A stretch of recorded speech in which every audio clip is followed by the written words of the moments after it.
Oi para você que está conectado com a gente na página do Conecta Aqua, um projeto financiado pelo Instituto Federal do Amazonas no campus Presidente Figueiredo. Hoje a gente recebe com o nosso primeiro podcast a doutora Juliana Tomomi Kojima. Ela é zootecnista e trabalha especificamente com nutrição de peixes. Bem-vinda, professora. Muito obrigada, professora Tícia, pelo convite. É sempre um prazer poder contribuir com os alunos, com o IFAM e com a sociedade no geral. Muito obrigada. Então hoje, para a gente começar o nosso assunto falando sobre nutrição, que é a sua área de interesse, a gente sabe das diferenças que existem no sistema de produção aquícola para os outros sistemas de produção. E aí, acompanhando esse seu conhecimento da zootecnia, né, que abrange todos os animais e da sua especificidade em peixes, eu queria que você trouxesse para a gente, que você falasse para os nossos ouvintes o que difere ali dessa relação da proteína, né, entre os bovinos, por exemplo, e os peixes. Qual é essa diferença que existe aí na nutrição, esse aproveitamento que torna o peixe diferente dos demais animais, e a gente usa o bovino aí para fazer uma comparação. Bom, com relação à parte de exigência, né, dos bovinos e dos peixes, é bem diferente. Os animais terrestres, eles exigem menos proteína comparado com os peixes, tá? Os peixes podem exigir aí em torno desde 28%, 26% até 54%, 55%, às vezes 60% de proteína. A exigência, né? A necessidade nutricional. Enquanto os bovinos, por exemplo, podem exigir aí de 17%, às vezes até menos, dependendo da fase. Então, e tanto que eles precisam para se desenvolver, isso também pode refletir um pouco na questão da qualidade de carne também, tá? Então, não é só... Tudo bem que a quantidade de carne por animal é muito diferente, mas a exigência é diferente, a composição nutricional dessa carne também vai ser um pouquinho diferente.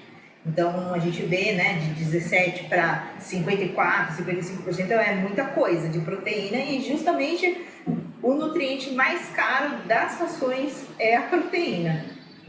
A gente tem essa pegada, né, da proteína sendo o ingrediente mais caro. Ele é mais caro monetariamente e fisiologicamente também. Sim. É aí que pode estar um pouco da diferença também entre um e outro, né? Sim, sim. E também tem a questão dos ciclos, né? Quanto tempo o animal demora aí para estar num ponto, na fase de abate também, né? Por exemplo, no caso dos peixes, a proteína é um dos mais caros, assim como para outros animais. Mas a nutrição em si, nos peixes, a ração, o tanto que a pessoa gasta com a ração para alimentar esses peixes, pode ser um ciclo aí de 6 meses, ele é responsável por 60%, 70%, às vezes 80% da produção, né? Os custos finais daquela produção do peixe. Então é muita coisa. Quando a gente fala em ração, nutrição, é um ponto muito importante quando a gente vai colocar toda a nossa produção na ponta do lápis. E aí uma coisa que a gente sempre conversa, né, que vem levantado, são esses percentuais aí que correspondem à alimentação, à nutrição naquele processo de produção.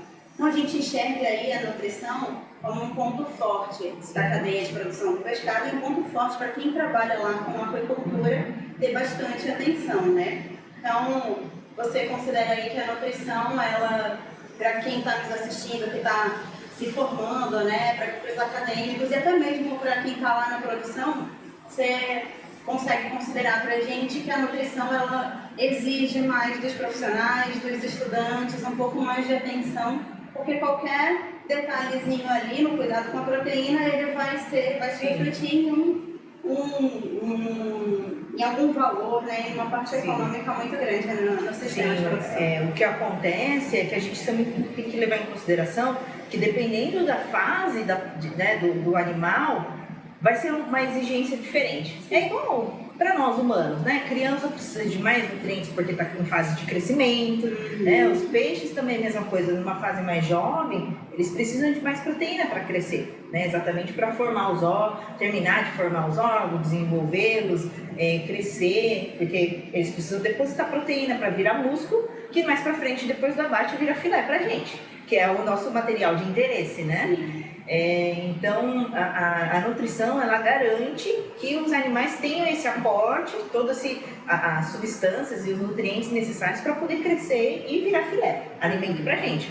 Mas a gente também não pode esquecer de outros fatores, além da nutrição também, né? Tem a questão da genética e também a qualidade de água. São vários fatores que vão juntar para que o animal tenha condições para exercer e conseguir demonstrar todo o potencial de crescimento que ele tem. Então, a nutrição, aliada a outros fatores, ela é uma das coisas que leva a sua produção para o sucesso, ou aquele animalzinho mirradinho que todo mundo espera que cresça logo, mas que acaba não crescendo, fica prejudicado, né? Vou fazer uma puxada aproveitando o tema da proteína. Você falou dessa necessidade maior quando comparada aos bovinos, mas a gente tem uma particularidade também da aquicultura, que apesar de exigir mais, ela dá uma resposta melhor. Quando a gente fala ali de conversão alimentar, né? Sim. Então, vamos falar um pouquinho para ele sobre isso? Sim, o que é conversão alimentar?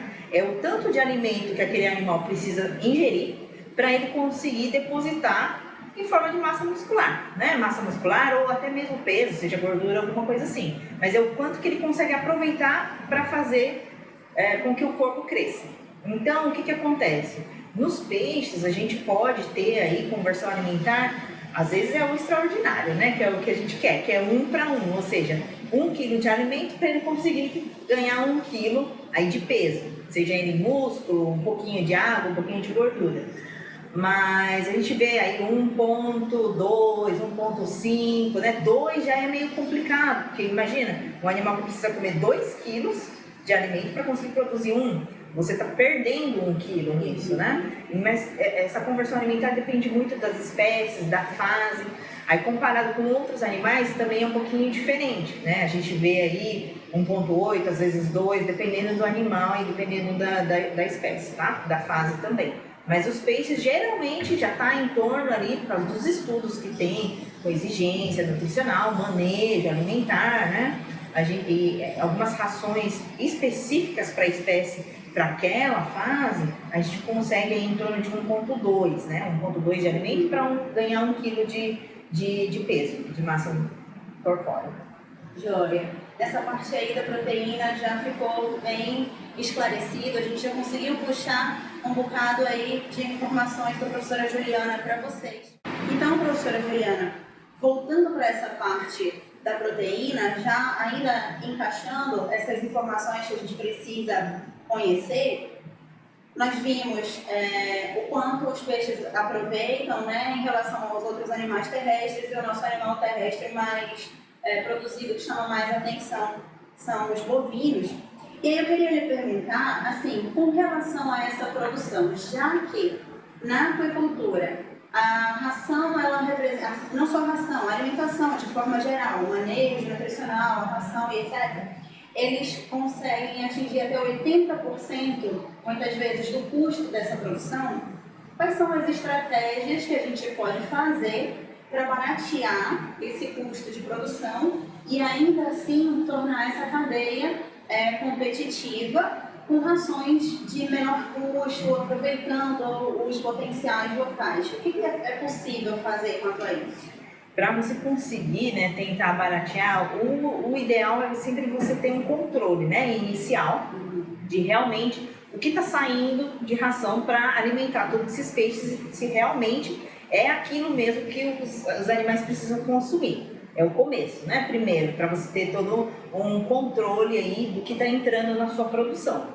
Então, tendo tudo na ponta do lápis, você verifica que está tudo ok, que é realmente o que os peixes estão consumindo. O próximo passo é você verificar toda essa questão do manejo, frequência alimentar. Será que a quantidade de vezes que você está alimentando é o suficiente? Ou é muito exagerado? Você precisa de maior mão de obra para estar ali, né? que a gente fala custos com alimentação, então vai tudo isso, né? Mão de obra, quantidade da ração, qualidade, o valor dela no final, é tudo isso. Mas, se mesmo assim você está verificando que está tudo ok, o que a gente pode fazer? Eu falo assim com relação a gente ajustar, tentar trazer ingredientes alternativos aos ingredientes comuns dentro da minha formulação da ração, quando é possível a gente alterar, né? Quais os ingredientes alternativos que a gente pode estar falando aí? Alguns, por exemplo, resíduo da polpa, indústria de polpa de suco. A gente tem alguns outros ingredientes que estão na moda hoje em dia, por exemplo, as farinhas de inseto, no lugar da farinha de peixe, que muitas vezes a farinha de peixe ela vem de outros estados, né? De outras espécies, muitas vezes então são espécies que podiam ser alimento para humanos. Então isso encarece muito, né? E a proteína, como a gente já falou, é um dos nutrientes mais caros. No lugar, por exemplo, do milho, da soja, que também são grãos que são produzidos em outros estados muito longe da nossa região norte, tem um pouquinho de milho talvez, mas a maioria vem de outras regiões. Então isso encarece no final das contas, né? Porque é um dos principais ingredientes que vão em quantidades maiores lá na formulação. Então você pode trazer substitutivos para lá. Esses resíduos da indústria de polpa, as farinhas de insetos, você pode trazer alguns grãos, por exemplo, que são produzidos aqui na nossa região também. Tem feijão calpi, outros frutos também que tem muito. Aqui é muito rico, né? Com relação a frutos que tem bastante carboidrato ali, então pode estar entrando no lugar do milho com relação à questão de energia, dos carboidratos, que os carboidratos trazem. Então você pode buscar alternativas. Tem muitas pesquisas na área, alguns que realmente demonstram um potencial muito bom para o desenvolvimento do animal, substituindo esses ingredientes comuns, milho, soja, farinha de peixe, sem prejudicar, lembrando, a saúde dos peixes, porque não adianta nada a gente querer que o animal cresça bastante, mas sem ter muita saúde, né? Então a gente tem que garantir que o animal realmente consiga crescer sem prejudicar os outros sistemas dele, né? Não é só o músculo que a gente procura, né?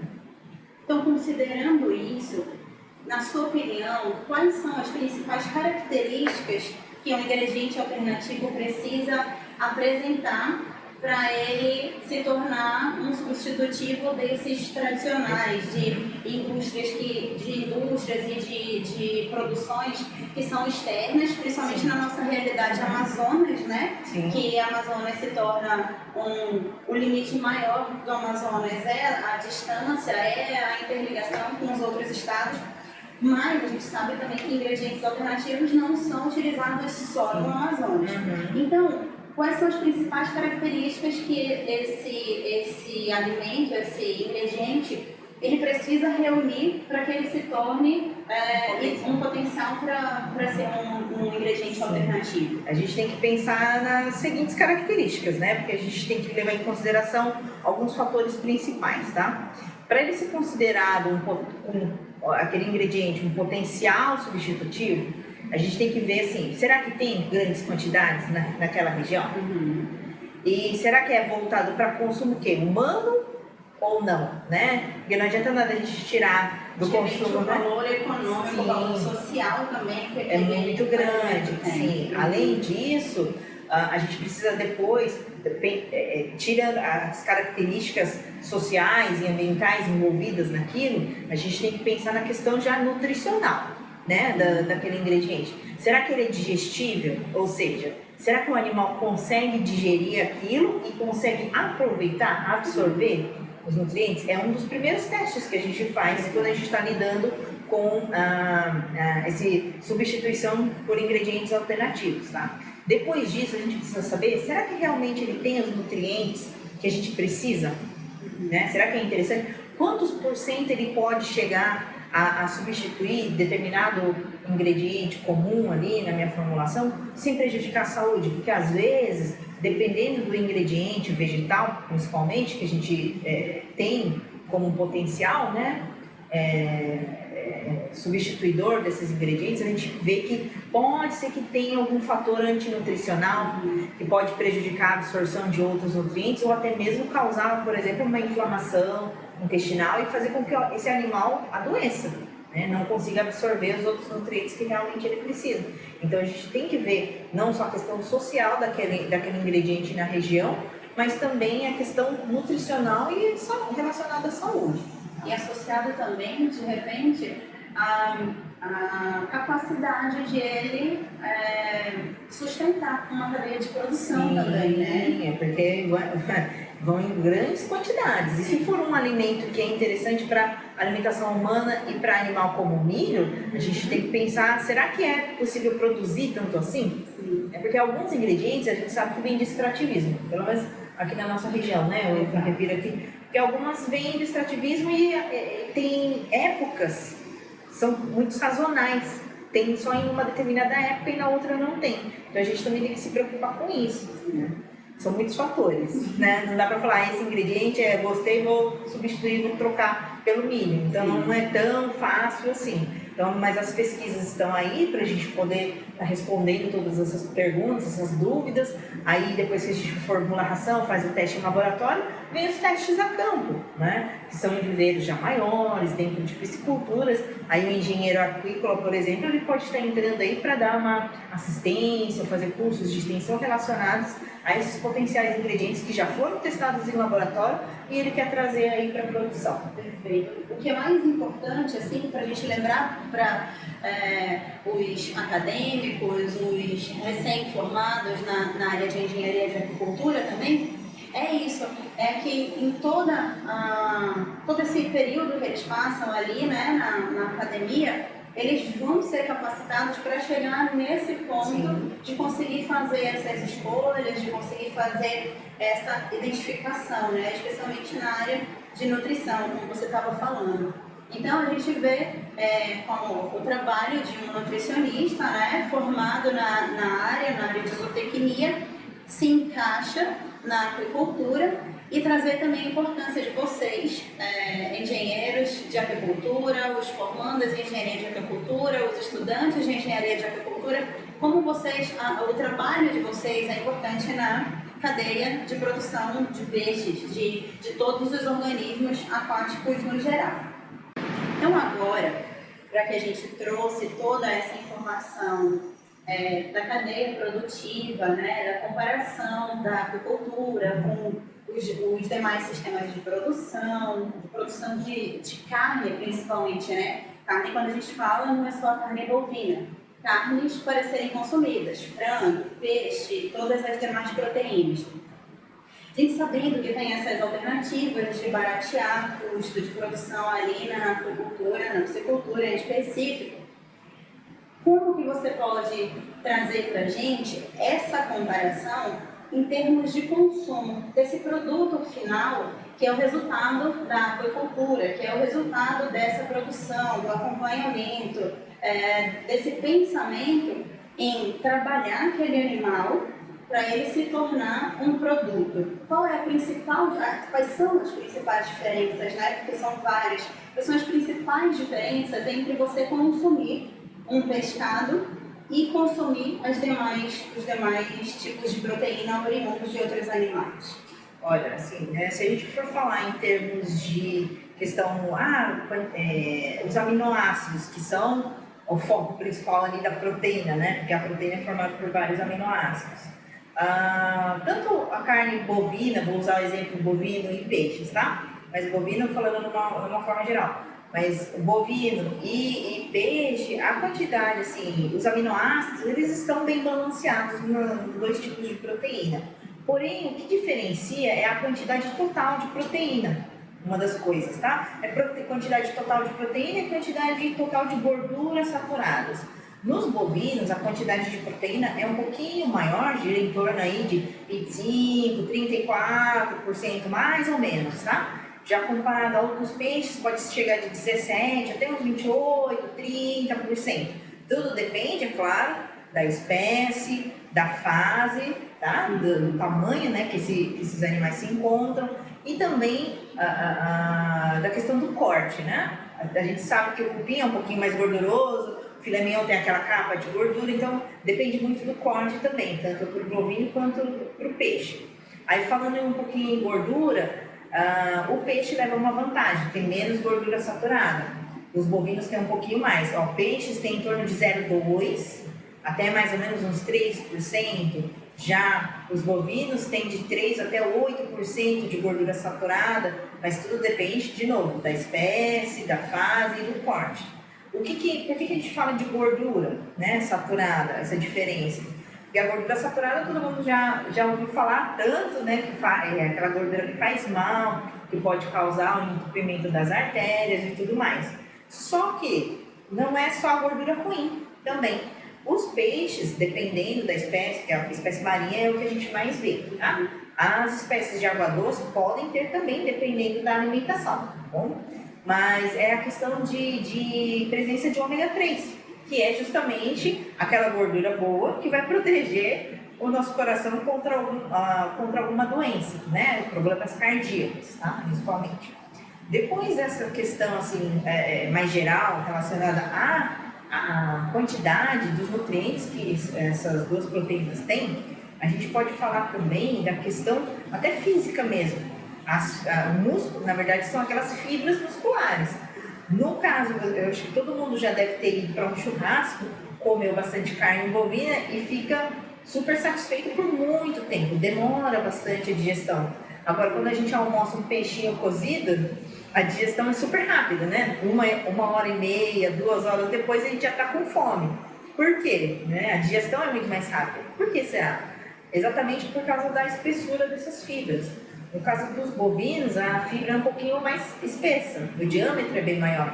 Já o dos peixes é mais fininho. Então isso interfere não só a questão da fibra muscular, mas a quantidade de gordura também influencia no tempo de digestão desse alimento. No caso dos bovinos, como tem mais gordura e as fibras são mais grossas, demora um pouco mais para a gente digerir. Em torno mais ou menos aí de 3 horas, né? Aí já no caso dos peixes, ela tem menos gordura, as fibras mais finas, né? Mais fininhas, então a digestão vai aí, dependendo da espécie, 40 minutos a 1 hora. E isso influencia em muitas coisas, né? Voltando num ponto que você chamou a atenção, para aquela galerinha que está aí, que vai para academia, que começa a controlar ali a quantidade de proteína, né, que tanto se fala, tem que bater tantos gramas de proteína por dia. Aí entra uma boa diferença, né, que você falou com relação entre o bovino e o pescado e os peixes no geral. Como funciona isso para eles prestarem atenção que na hora de bater aqueles 200 gramas de proteína ou 50 gramas de proteína, dependendo da pessoa, a gente tem que levar em conta essa proporção que você falou, né? Como que é aí essa diferença entre o pescado e as demais carnes? A gente compara aí no bovino. Né? A gente sempre tem que levar em consideração que horas que você vai estar comendo esse alimento também, né? Será que é um pré-treino, pós-treino? O que tem? Que corte que você está escolhendo, né? Se você comer um bife, por exemplo, a gente não vai poder escolher um cupim, alguma coisa assim que tem muita gordura. Tudo bem, você está consumindo proteína, mas a gordura também. Então você tem a questão do excesso de energia ali, né? Então pode estar utilizando a energia, a proteína tá ali só sobrando, você pode não estar utilizando essa proteína. Então tem toda uma questão de qualidade dessa proteína. O que tem além da proteína para estar te ajudando na digestão dessa proteína e também na absorção dos demais nutrientes, além da proteína, né? Que a gente tem que levar em para consideração. vocês aí, 100 gramas de carne, de peixe ou de boi ou de frango, não é 100 gramas de proteína. Tem lá a gordurinha, tem lá a água, né? Tem um monte de coisa. A água também, viu, gente? Não é porque é só carne que não tem nada de água também, tá? A gente sempre leva isso em consideração. Bom, professora, então a gente vai chegar na última pergunta dessa série de perguntas que a gente trouxe para você conversar com a gente sobre esses aspectos da aquicultura relacionados à nutrição. A gente falou aí do início ao fim, até ele chegar como pescado, né? Até ele chegar como produto final, a importância desse consumo e do controle da nutrição. Mas para esse pescado chegar utilizável pelo consumidor, né, para ele virar um produto, ele precisa estar saudável. Para ele ser saudável para quem está consumindo, é necessário que ele seja saudável, né? Então, qual é a relação da nutrição aí com a sanidade desses animais, com os aspectos ali da produção que vão torná-lo ali um produto final que vai trazer para o consumidor todos esses benefícios que nós acabamos de falar? Então, quando a gente fala, né, de saúde, a gente tem que lembrar que não é só dar uma ração para o animal, não é só dar alimento. Ele estando alimentado, está tudo ok. A gente tem que pensar na qualidade do que a gente está ofertando também, né? Toda a questão relacionada ao manejo nutricional dos animais de produção no geral, tá? No caso dos peixes, onde é que eles estão? No ambiente aquático, né? Na água eles fazem tudo. Eles vivem ali, se alimentam ali, se reproduzem ali e também liberam todas as excretas na água também. Então, a questão do manejo nutricional, ele também está ligado à qualidade de água, que garante a saúde dos peixes, né? O alimento vai garantir a saúde dos peixes, mas quando os peixes estão na água, a água também influencia na saúde.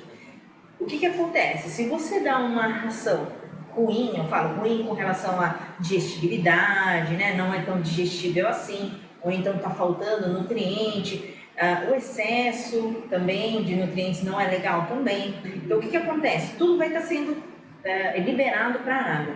Excesso de nutrientes na água podem causar alterações ali de tudo que tem na água, né? Você pode estar causando uma eutrofização daquela água, se tem muito nutriente. O que é eutrofização? Aquele boom de algas, e fica aquela alga, né? Aquela água super verde, que o pessoal até chama de sopa de ervilha, de tão verde que fica. Aquilo pode estar causando o quê?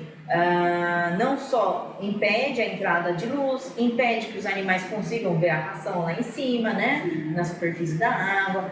E também tem um outro agravante, né? A questão de muitas algas, como as algas vão fazer fotossíntese, durante o dia tem sol, tudo bem, fotossíntese, né? Pega a energia do sol, transforma em glicose e também libera oxigênio para a água, tudo bem. Mas e à noite que não tem sol? Aí as microalgas vão fazer o quê? Vão respirar também. Então por isso que a gente vê, muitas vezes, quando a água está verde, os peixes ficam na superfície da água tentando respirar de manhã, exatamente quando o oxigênio baixa. Não tem como garantir que os animais, né, os peixes, fiquem saudáveis num ambiente como esse. Aí excesso de nutrientes, depois que dá o boom de microalgas, pode vir o boom da mortalidade dessas microalgas, junto com o boom de mortalidade dos peixes. Qualidade de água vai caindo, sobe a amônia, pH fica uma coisa muito enlouquecedora. E depois o que acontece? De novo, muito nutriente na água. Esse excesso de nutriente pode estar causando o quê? Aparecimento de bactérias, às vezes vírus, né? Chamar alguns outros parasitas mesmo. Então, é tudo uma sequência de consequências negativas ali. Então, a gente sempre tem que pensar que a nutrição também está ligada à saúde. Não é só o crescimento, desempenhos ou técnico do animal. É a saúde também. Então, a gente pensa, nossa, como assim, né? Uma ração em excesso pode causar isso? Uma ração com falta de nutrientes também pode causar isso, né? Uma baixa digestibilidade. Então, são vários fatores que quem pode estar verificando essas coisas pontuais, onde será que se encontra esse erro principal? Aí você pode correr atrás de um profissional, como por exemplo o engenheiro apícola, que consegue verificar todos esses fatores e consegue chegar nos pontos principais onde pode estar ocorrendo algum probleminha ali, um possível start daquilo que você vê na produção. Sim, um profissional que vai ter, a gente espera que tenha as informações completas para poder fazer esse rastreio, né? Então a gente vê aí a importância do profissional e a importância dos estudos de nutrição para que todo o sistema funcione. Se a gente quer um alimento saudável, a gente tem que dar condições saudáveis da produção daquele alimento, né? Então, muito obrigada por essa parte dos aspectos da nutrição, voltados para a atividade aquícola, né? Voltado à profissão do engenheiro aquícola, que pode conduzir todo esse sistema. vendo pelo aspecto nutricional, que é o seu trabalho. E agora, eu queria perguntar para você, assim, se você quer deixar alguma mensagem para quem está nos assistindo sobre a importância desse profissional, sobre as habilidades que eles têm de trabalhar conosco e dar uma incentivada nesse pessoal aí a enxergar a engenharia de aquicultura, os peixes, a produção de pescado e todos esses aspectos da nutrição e tudo que é trabalhado dentro do curso. Então, né, onde é que o engenheiro aquícola ele pode estar atuando?